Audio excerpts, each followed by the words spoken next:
পুলিশের একটা বাহিনী হিসাবে খুবই করুণ অবস্থা। এই যে নানান ধরনের প্রমোশন, চাকরিচ্যুত, অনেক ধরেন মানে 5 আগস্টের পরে তো এক ধরনের ডিমোরালাইজড হয়েছে। এটা তো হয়েছে, এরপরে তো আপনি রিকনস্ট্রাক্ট করবেন, হ্যাঁ, কিন্তু the way you are doing it, আপনি 50 জনকে ফোর্স রিটায়ারমেন্টে পাঠিয়ে দিলেন, আপনি 20 জনকে 10-15 বছর আগে রিটায়ার করছে, যাদের আবার নিয়ে আসছেন। পুলিশ ব্যবস্থা সম্পর্কে কোনো ধারণা নাই, যেরকম আমরা বর্তমান আইজিপি সম্পর্কে নানান ধরনের কথা শুনি, এবং এমনও বলা হয় যে একটা ডিস্ট্রিক্ট চালানোর অভিজ্ঞতা নিয়ে তাকে পুলিশের আইজি বানানো হয়েছে।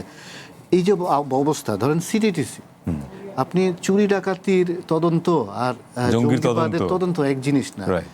আপনার সিটিটিসিতে আগে যারা ছিল তারা কেউ নাই, আপনি এই যারা এখন এসেছে তাদের হচ্ছে হাতে কলমে আগে ট্রেনিং নিতে হবে, বুঝতে হবে। মানে আপনি শুধুমাত্র রাজনৈতিক পরিচয়ের কারণে বা অ্যাফিলিয়েশনের কারণে দক্ষ অফিসারদেরকে সরিয়ে দিলেন না? আমি দক্ষ অফিসার রাজনৈতিক কারণে, হ্যাঁ, দক্ষ অনেকেই ছিলেন, ডেফিনেটলি অনেকে 5 বছর 7 বছর 10 বছরও সিটিটিসিতে কাজ করেছে। আমার মানে পরিচিত বেশ কয়েকজন সিনিয়র জুনিয়র ছিলেন যারা আমাকে অনেক হেল্প করেছে একসময় রিপোর্টিংয়ে এবং গবেষণায়, তারা কিন্তু বেশ দক্ষ ছিলেন।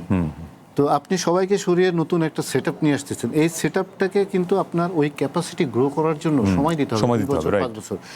এটা একটা জিনিস। আর গোয়েন্দা ব্যর্থতা, আমরা আসলে কোনো কিছু ঘটলে আমরা গোয়েন্দা ব্যর্থতার কথা বলি, হ্যাঁ সেটা তো একটা আছে, কিন্তু আমাদের প্রচেষ্টাটা কেমন থাকে, আমাদের রাজনৈতিক ইচ্ছা আসলে আছে কিনা। ধরেন আমি সবসময় যেটা বলি যে এই ঘটনাগুলো যে ঘটে না, এটা আমরা একটা সরকারের যে মানসিকতা নিয়ে চলে, একটা পুলিশ ডিপার্টমেন্টও সেই মানসিকতা নিয়েই চলে।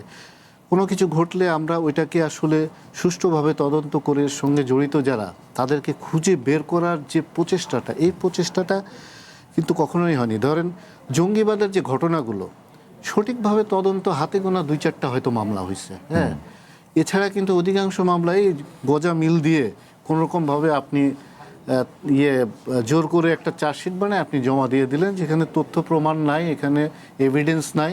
এভিডেন্স হিসাবে ধরেন ওই একই ধরনের কয়েকটা ইসলামী বই, এই টাইপের।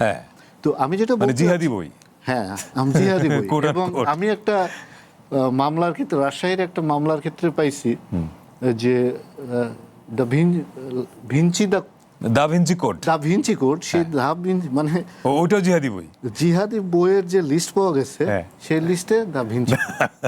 তো আপনি তো এইরকম অবস্থায় আমরা চলে গেছিলাম। আমি যেটা বলতে চাচ্ছি সেটা হচ্ছে যে আমাদের প্রত্যেকটা ঘটনাকেই সিরিয়াসলি নিতে হবে। এটা অপশক্তি করুক, পার্শ্ববর্তী বা দূরবর্তী দেশের গোয়েন্দা সংস্থা করুক, অথবা ধরেন ইন্টারনাল যে অপশক্তি আছে তারা করুক, এটা প্রথমে আমার নিতে হবে যে এই ঘটনাটা ঘটেছে ফলস অর জেনুইন, সিরিয়াসলি নিয়ে এটাকে তদন্ত করতে হবে।